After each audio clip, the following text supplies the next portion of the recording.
Oke, selamat siang dan salam sejahtera untuk kita semua. Bapak Ibu, pada kesempatan sore hari ini kita bertemu lagi untuk membahas dengan topik yang kedua dalam mata kuliah manajemen keperawatan, dengan topiknya adalah kerangka konsep dan komponen manajemen keperawatan. Oke, kita lihat untuk latar belakang topik ini. Yang pertama adalah bahwa tuntutan masyarakat terhadap kualitas pelayanan keperawatan saat ini itu semakin meningkat. Nah, mungkin Bapak Ibu sebagai perawat yang berada di fasilitas keperawatan di klinik gitu ya, jadi pasti bisa sering mengalami kondisi ini ya, dimana saat ini masyarakat kita temui bahwa masyarakat itu sangat menuntut terhadap kualitas pelayanan keperawatan yang profesional gitu ya. Bahkan bukan hanya tuntutan terhadap sebuah pelayanan yang profesional saja gitu ya. Masyarakat pada saat ini juga semakin kritis, semakin ingin mengetahui indikasi maupun alasan kenapa kok sebuah tindakan medis ataupun tindakan intervensi asuhan keperawatan itu dilakukan kepada klien itu sendiri ataupun keluarga dari keluarganya yang sakit gitu ya, dari klien itu sendiri maupun keluarganya pun juga menuntut alasan dari tindakan itu. Nah, itu sebuah latar belakang di mana menggambarkan bahwa memang masyarakat pada saat ini itu tuntutannya semakin meningkat dan sikap kritisnya pun terhadap sebuah pelayanan kesehatan itu juga semakin meningkat. Nah, kita lihat latar belakang yang kedua. Latar belakang kedua itu mengembangkan ilmu pengetahuan dan menjadi tenaga perawat yang profesional. Nah, ini mungkin juga pada saat ini Bapak dan Ibu sedang jalani, di mana pada saat ini Bapak dan Ibu sedang melakukan pendidikan berkelanjutan di tahap pendidikan formal gitu ya. Jadi pengembangan ilmu pengetahuan bisa melalui pendidikan formal maupun pendidikan informal. Nah, pendidikan formal seperti yang sedang ditempuh pada saat ini, di mana ada proses alih jenjang dari tahap D3 keperawatan, kemudian mengambil lagi atau melanjutkan lagi studi menuju tahap sarjana, kemudian nanti 1 semester lagi bisa wisuda gitu ya, kemudian melanjutkan studi untuk tahap profesi nurse. Nah, itu adalah pendidikan atau pengembangan ilmu pengetahuan dari pendidikan yang formal.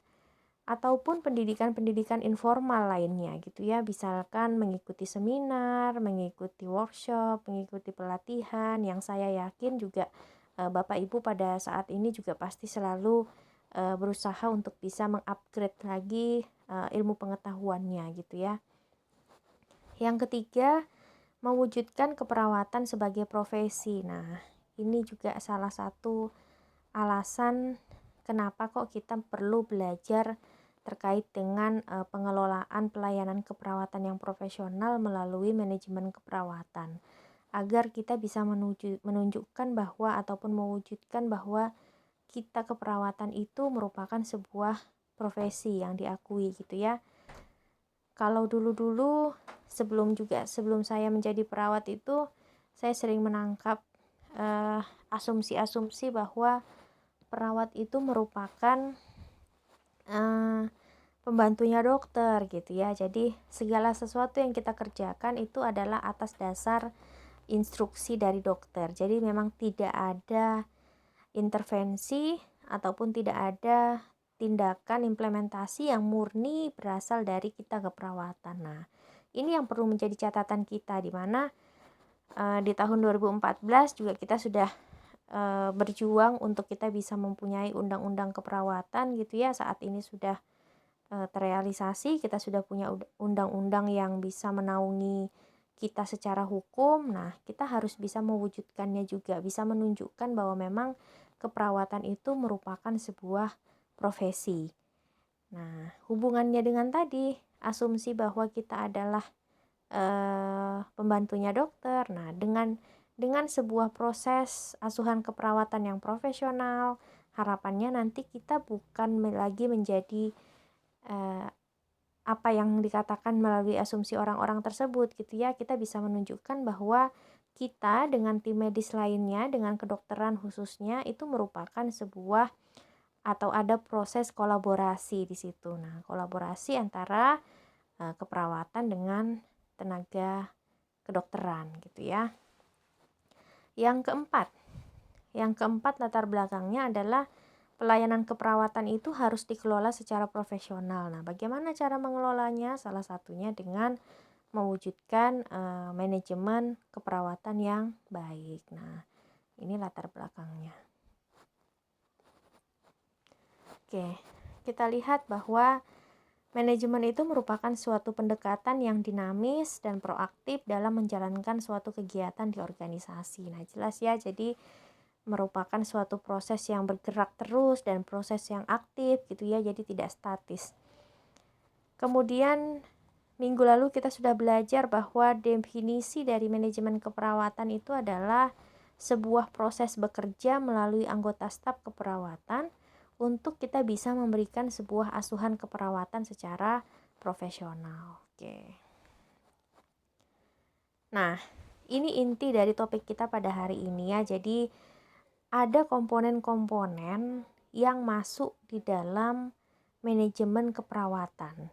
Jadi komponen manajemen keperawatan ini merupakan komponen-komponen yang saling berhubungan, saling berinteraksi, dan saling bekerja sama untuk tujuan itu bisa tercapai.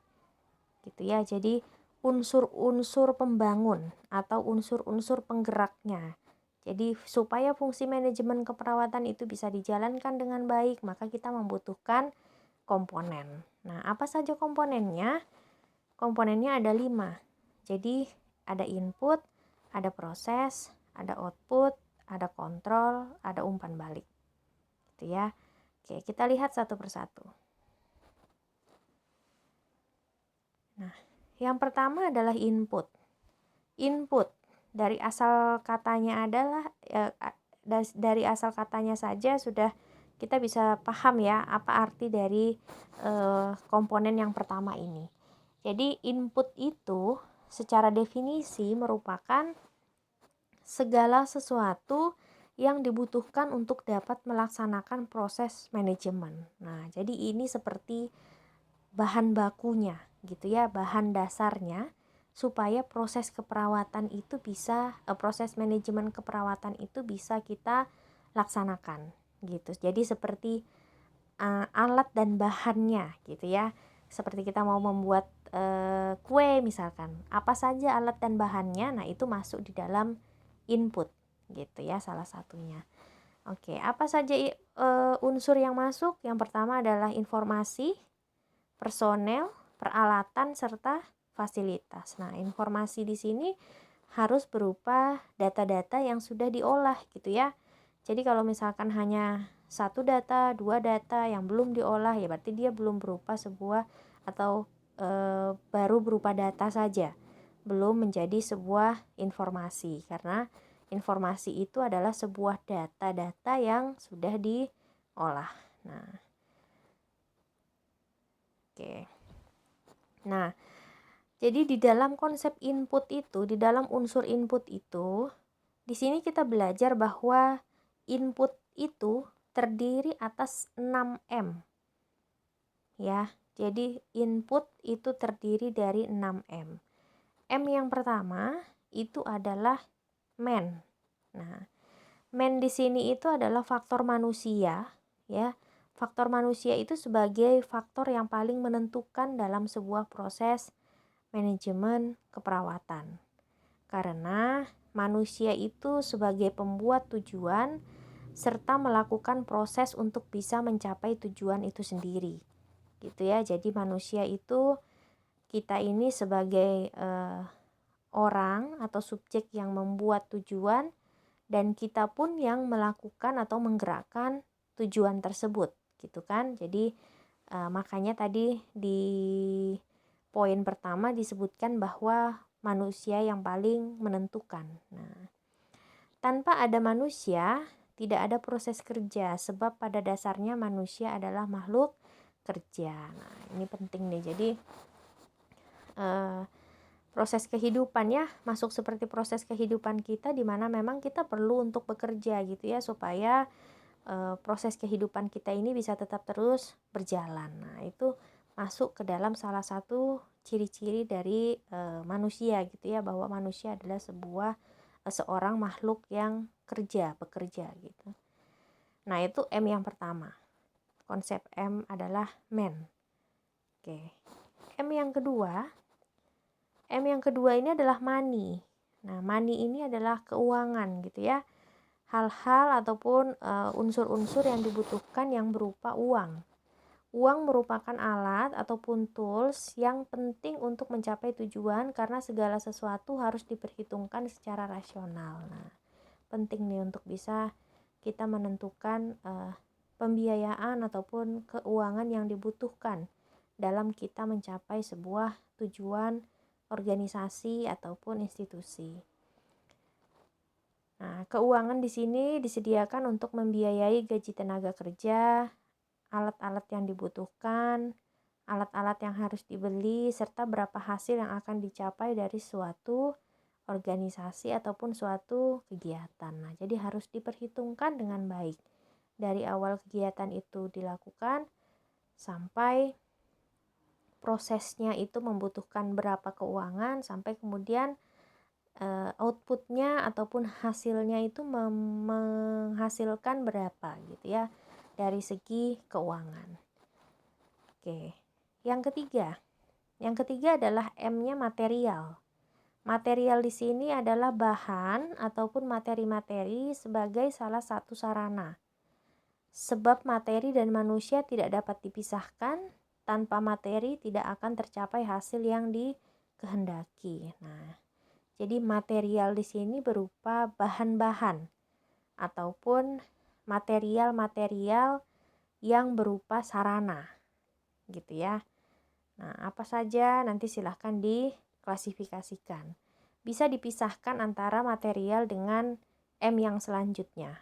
Nah, M yang selanjutnya di sini mesin. Jadi jangan sampai kalau dulu-dulu nih yang terjadi adalah karena tadi disampaikan bahwa material itu sarana, prasarana gitu ya. Kemudian saat praktek manajemen di lapangan, akhirnya pengklasifikasiannya tidak jelas. Apa yang masuk di dalam komponen mesin, masuk juga di dalam komponen material gitu ya. Jadi harus ada pemisahan di situ ya. Nah, kita lihat definisi dari mesin. Mesin itu, penggunaan mesin itu membawa kemudahan untuk bisa menghasilkan keuntungan yang lebih besar serta menciptakan efisiensi kerja, gitu ya. Jadi, mesin itu adalah seperangkat alat yang mengandung mesin yang itu bisa menciptakan efisiensi kerja kita, gitu ya.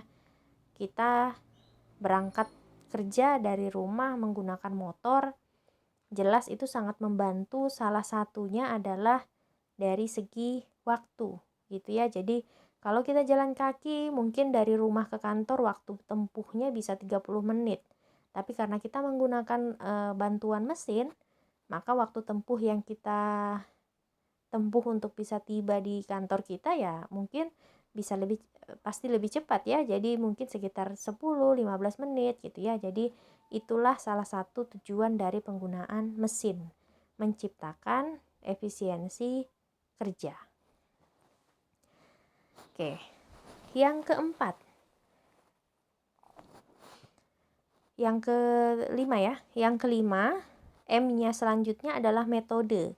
Nah, metode di sini itu dikaitkan dengan tata cara kerja ya. Jadi dalam pelaksanaan kerja untuk kita bisa mencapai tujuan itu kan kita membutuhkan yang namanya tata cara, atau kita di pelayanan mengenalnya adalah standar operasional prosedur, SOP. Nah, itu salah satunya adalah masuk ke dalam metode. Standar operasional prosedur, kemudian standar asuhan keperawatan. Nah, itu masuk di dalam metode. Ya, jadi tata cara tata cara kerja yang baik yang bisa memperlancar jalannya sebuah pekerjaan. Gitu ya. Jadi list daftar urutan tata cara ataupun hal-hal yang harus kita lakukan untuk kita bisa melakukan atau menyelesaikan sebuah pekerjaan. Nah, itu adalah metode. Yang terakhir adalah market. Market di sini hubungannya dengan pemasaran ya. Jadi bagaimana fungsi kita untuk bisa memasarkan produk itu sangat penting gitu ya. Apapun itu produk yang dihasilkan. Kalau kita di pelayanan kesehatan, kita tidak menghasilkan produk berupa barang kan. Nah, kita menghasilkan yang namanya jasa, kita menjual jasa. Nah, sama, mau produknya adalah barang ataupun jasa, semuanya membutuhkan konsep market. Ada marketing di situ. Nah, sebagai contoh mungkin misalnya rumah sakit JIH misalkan, nah mempunyai pembaharuan dari segi fasilitas apa gitu ya. Jadi salah satunya juga akhirnya dibuat sebuah market dengan promosi ataupun kiat-kiat promosi tertentu, marketing tertentu supaya fasilitas yang dimiliki JIH ini atau layanan terbaru yang dimiliki JIH ini bisa diketahui oleh masyarakat luas gitu ya, sehingga kita bisa menarik customer kita ataupun klien kita untuk bisa melakukan memeriksakan diri ataupun mendapatkan pelayanan kesehatan di rumah sakit JIH sendiri. Nah, itu adalah masuk ke dalam fungsi market, di mana market ini menjadi penting ya, supaya produk maupun barang maupun jasa yang kita hasilkan itu bisa diketahui oleh pasar ataupun masyarakat. Nah, tadi ya, jadi dari komponen input tadi definisinya adalah segala sesuatu yang dibutuhkan untuk kita bisa memulai ataupun mengerjakan proses manajemen keperawatan. Terdiri dari 6M. Man, money, material, mesin, metode, market. Nah, ini diingat-ingat. Oke, kita lanjutkan. Nah, komponen yang kedua. Jadi, tadi setelah ada input, kemudian kita masuk ke dalam proses. Tadi sudah ada bahan bakunya ya, jadi di input itu sudah ada bahan bakunya. Nah, kita proses selanjutnya. Bahan baku itu kita apakan, kita masukkan ke dalam proses. Proses itu adalah langkah-langkah yang harus dilakukan untuk mencapai tujuan yang telah ditetapkan. Nah, jadi setelah tadi sudah ada bahan baku, kemudian harus kita lakukan nih kiat-kiat ataupun langkah-langkah supaya tujuannya tetap bisa dicapai dengan melakukan proses. Proses yang pertama ini kaitannya dengan fungsi manajemen keperawatan, sama ya. Jadi yang fungsi planning, organizing, actuating, controlling gitu ya. Nah, kita lihat yang pertama, planning. Nah, planning ini dari asal katanya sudah jelas bahwa itu sebuah perencanaan gitu ya. Jadi proses merencanakan ataupun merumuskan tujuan dari organisasi maupun institusi. Yang kedua adalah organizing. Jadi kita mengorganisasikan ya, melakukan proses menghimpun atau mengatur kembali sumber daya yang ada, supaya sumber daya itu bisa kita lakukan atau bisa kita gunakan dengan efisien untuk bisa kita menjalankan tujuan yang di awal tadi kita sudah buat gitu ya. Jadi organizing itu ada proses menghimpun sumber daya agar sumber daya yang ada bisa digunakan dengan efisien untuk pencapaian tujuan ataupun perencanaan di tahap planning tadi. Oke. Nah, actuating, act gitu ya, ada berasal dari kata act. Act itu adalah action gitu ya. Jadi actuating itu adalah proses menggerakkan atau proses aksi. Jadi sudah dilakukan. Kalau tahap sebelumnya ada perencanaan, Yang kedua ada penghimpunan sumber daya. Di actuating itu kita sudah lakukan, kita sudah jalankan, gitu ya. Proses itu kita sudah jalankan sambil di dalamnya ada proses penggerakan maupun bimbingan kepada orang-orang yang ataupun unsur yang mengerjakan proses tersebut. Nah, yang keempat adalah controlling, ya. Jadi supaya proses manajemen keperawatan tetap berjalan dengan baik, diperlukan sebuah proses kontrol, ya. Proses kontrol dari atasan kepada bawahan, gitu ya. Jadi ada supervisor yang melakukan supervisi, misalkan gitu ya. Itu masuk ke dalam proses controlling. Nah, 4 proses tadi itu yang masuk di dalam komponen yang kedua, yaitu komponen proses. Oke, nah kalau dikaitkan dengan komponen asuhan keperawatan, proses asuhan keperawatan, di sini kaitannya dengan proses pengkajian ya. Jadi dalam proses keperawatan dari tahap pengkajian, kemudian pengumpulan data, penyusunan perencanaan, kemudian tahap implementasi maupun pelaksanaan, dan proses evaluasi. Nah, nanti silahkan slide-slide ini terkait dengan proses manajemen keperawatan, nanti silahkan Bapak Ibu bisa simak dan baca sendiri dari materi yang saya upload juga di Google Classroom kita. Kita lanjutkan ke komponen yang ketiga. Nah, komponen yang ketiga itu adalah output. Ya.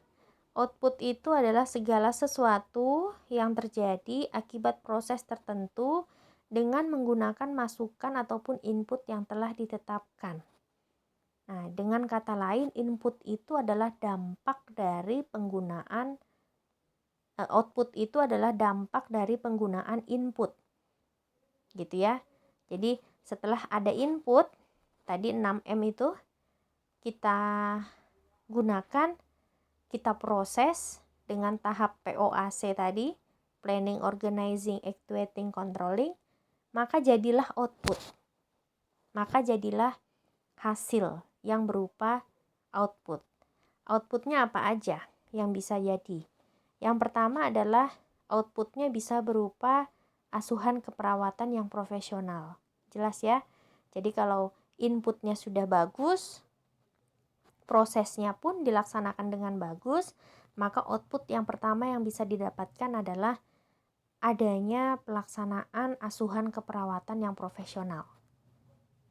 Nah, ini kaitannya dengan tadi latar belakang di awal slide tadi kan, bahwa tuntutan sekarang juga sangat tinggi gitu ya. Maka ketika proses komponen-komponen manajemen keperawatan dilakukan dengan baik, harapannya tujuan kita adalah asuhan keperawatan itu bisa dilakukan dengan profesional. Yang kedua, bisa meningkatkan kepuasan pasien ataupun masyarakat terhadap layanan kesehatan. Ya, jadi kepuasan pasiennya meningkat, kepuasan masyarakatnya meningkat, sehingga antusiasme ataupun kunjungan masyarakat kepada layanan kesehatan tersebut pun bisa meningkat. Sehingga pasti ketika sebuah kunjungan kesehatan meningkat, maka juga jasa pelayanannya pun juga pasti akan mengikuti gitu ya. Jadi efeknya adalah korelasi yang positif.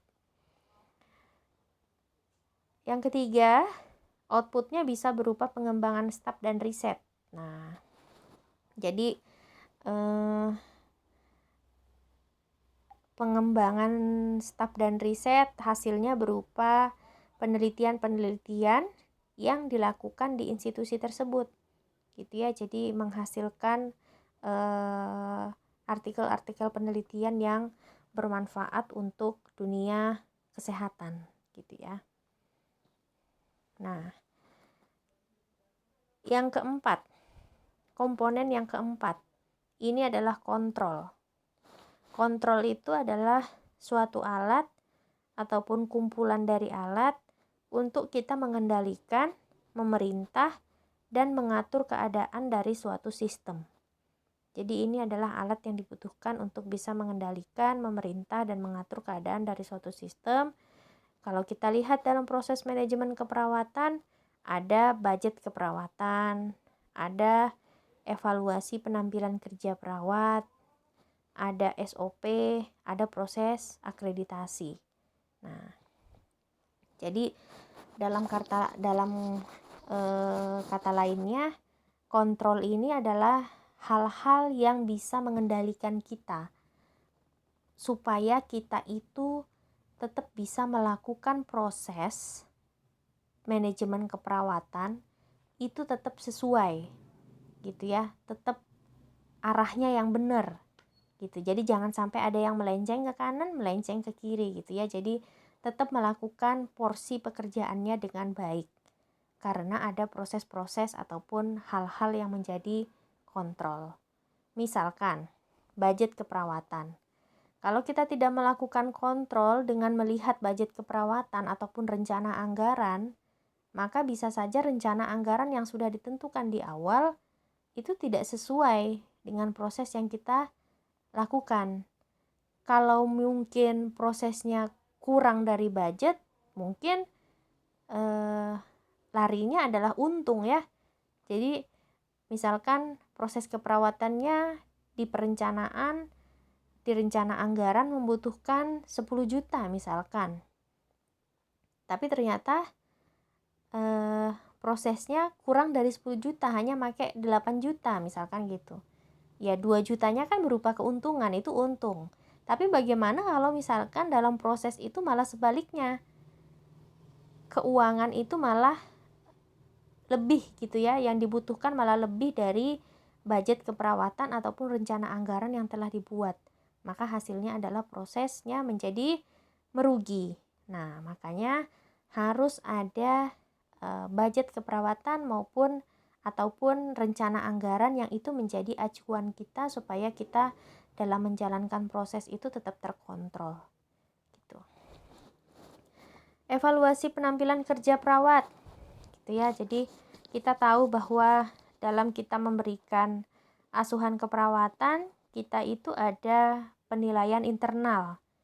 Penilaian internal bisa langsung dari pasien ya, jadi pasien melihat bagaimana tata cara kita dalam kita melakukan asuhan keperawatan. Oh, ternyata dalam segi komunikasi ternyata perawat A tidak baik misalkan, maka si pasien berhak untuk melakukan pelaporan gitu ya kepada manajemen yang ada di institusi tersebut gitu ya, maupun penilaian langsung yang dilakukan oleh supervisor kita, apakah itu dari ketua tim ataupun kepala ruang ataupun dari manajer keperawatan ataupun tim-tim lainnya yang memang bertugas untuk bisa menilai bagaimana penampilan kerja dari seorang perawat. Nah, itu juga menjadi kontrol kita ya. Jadi kita tidak bisa semena-mena untuk bertindak gitu. SOP jelas bahwa memang segala sesuatu yang kita lakukan memang harus sesuai dengan SOP yang dilakukan di institusi di mana kita bekerja. Kemudian proses penilaian eksternal, salah satunya adalah dengan proses akreditasi. Nah, penilaian eksternal ini ya jelas dinilai oleh orang lain di luar institusi tersebut gitu ya. Jadi saya rasa Bapak Ibu pasti sudah pernah mengikuti prosesnya ya, bagaimana proses akreditasi ini. Kita didatangkan supervisor maupun asesor gitu ya, penyebutannya apa kalau di klinik ya. Jadi supervisor maupun asesornya ini adalah orang yang berasal dari eksternal, dari luar institusi kita. Makanya disebut sebagai penilaian eksternal gitu ya. Oke, itu yang keempat, fungsi kontrol. Nah, yang terakhir, komponen yang terakhir itu adalah umpan balik atau feedback gitu ya. Jadi bagaimana informasi tentang kegiatan di masa lalu yang disampaikan pada saat ini dan dimungkinkan mempengaruhi kegiatan di masa yang akan datang. Nah, jadi segala sesuatu informasi yang dia berasal dari masa lalu yang digunakan untuk saat ini sebagai acuan kita gitu ya. Jadi seperti mungkin laporan finansial. Jadi kita berangkat dalam menentukan anggaran di tahun ini misalkan. Itu kita berangkat dari laporan finansial di tahun-tahun sebelumnya. Gitu ya. Jadi menjadi poin evaluasi. Nah, itulah sebuah proses umpan balik. Audit keperawatan, kemudian kegiatan survei kendali mutu maupun penilaian kinerja. Nah, ya, jadi umpan baliknya adalah informasi-informasi di masa lalu yang itu digunakan untuk kita bisa menjalankan proses maupun pekerjaan kita di masa yang akan datang. Gitu ya. Jadi ada proses evaluasi di situ.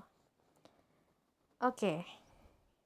Nah, tadi sudah jelas ya, jadi ada 5 komponen manajemen keperawatan, dari input, kemudian ada proses, ada output, ada kontrol, ada umpan balik ataupun feedback. Nah, di sini setelah Bapak Ibu melihat video ini, nanti silahkan apabila ada pertanyaan, saya akan melihat dari kolom komentar yang ada di bawah. Silahkan nanti diketikkan di kolom komentar pertanyaannya, maka nanti akan saya jawab juga melalui kolom komentar yang tersedia gitu ya. Nah, apabila sudah tidak ada diskusi, nanti silahkan sebagai pengganti presensi kehadiran Bapak Ibu supaya saya mengetahui bahwa Bapak Ibu sudah mengikuti perkuliahan dengan sesuai, saya berikan penugasan untuk Bapak Ibu membuat analisa di mana Bapak Ibu sebagai seorang perawat entrepreneur yang mempunyai rencana untuk membuka klinik mandiri gitu ya. Nanti silahkan spesialisasinya mau apa, kliniknya boleh dipilih sendiri gitu ya. Nanti yang terpenting adalah silahkan lakukan analisa terhadap komponen sistem manajemen keperawatan yang kira-kira Bapak Ibu butuhkan untuk bisa membuat klinik tersebut gitu. Jadi komponen-komponen apa yang dibutuhkan supaya klinik Bapak Ibu itu bisa dibangun gitu ya. Kira-kira apa yang menjadi poin-poinnya, silahkan dijabarkan, dituliskan pada selembar kertas, kemudian di scan ataupun di foto boleh, diupload pada Google Classroom kita maksimal besok jam 9 pagi gitu ya. Jadi penugasan ini sebagai pengganti presensi kehadiran. Oke, begitu. Sekali lagi saya ingatkan, apabila ada diskusi, silahkan dituliskan di kolom komentar, maka nanti akan saya usahakan untuk bisa menjawab juga di kolom komentar yang tersedia. Baik, terima kasih untuk partisipasinya, terima kasih untuk kesempatannya sudah menyaksikan video ini. Jangan lupa di like dan di subscribe. Gitu, terima kasih, selamat sore.